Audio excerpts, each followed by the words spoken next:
মুখ্যমন্ত্রী ডক্টর মানিক সাহার ৭২তম জন্মদিন উপলক্ষে আগরতলার মেলার মাঠ কালী মন্দিরে বিশেষ পুজোর আয়োজন করা হয়। এই বিশেষ পূজায় স্বয়ং উপস্থিত থেকে মুখ্যমন্ত্রী ডক্টর মানিক সাহা মা কালীর কাছে রাজ্যবাসীর মঙ্গল, শান্তি ও সমৃদ্ধি কামনা করেন। পূজা শেষে তিনি সকলের শুভেচ্ছা ও ভালোবাসার জন্য কৃতজ্ঞতা প্রকাশ করেন।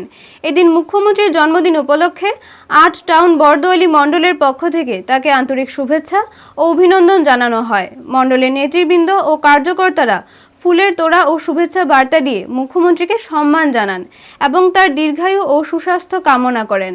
অনুষ্ঠানে উপস্থিত সকলেই মুখ্যমন্ত্রীর নেতৃত্বে রাজ্যের উন্নয়নমূলক কর্মকাণ্ডের প্রশংসা করেন এবং ভবিষ্যতেও তার দক্ষ নেতৃত্বে রাজ্য আরও এগিয়ে যাবে বলে আশাবাদ ব্যক্ত করেন।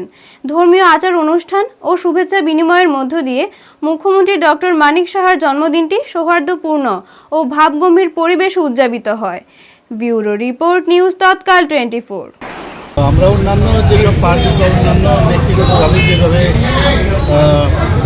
জন্মদিন পালন করে আমরা একটু ওইভাবে পালন করি। আমরা ভারতীয় সংস্কৃতিকে সামনে রেখে ঠাকুর বাড়িতে যাওয়া, কেক কাটা, এসব আমাদের মধ্যে নেই। আজকে এখানে প্রতিনিয়তই যখনই ঠাকুরের কাছে যাই, আর আমরা সবসময় সকালে যখন ঘর থেকে বেরোই ঠাকুরকে স্মরণ করেই বেরোই। তো সেখান থেকে বেরিয়ে প্রথমে যে প্রার্থনাটা করি, আজকেও সে একই প্রার্থনা করতে যে সমস্ত ত্রিপুরাবাসীর মঙ্গল কামনা করেছি, তাদের সুস্বাস্থ্যের কামনা করেছি এবং আজকে এই মণ্ডলে এসেছি, মণ্ডলের সবার জন্য সুস্বাস্থ্যের অধিকারী হয়, তাদের জন্য মঙ্গল হয় এবং যতটুকু আমার পক্ষে সম্ভব, আমার ব্যক্তিগত উদ্যোগেই হোক, আমাদের সরকারের তরফ থেকেই হোক। আপনারা দেখছেন নিউজ তৎকাল 24।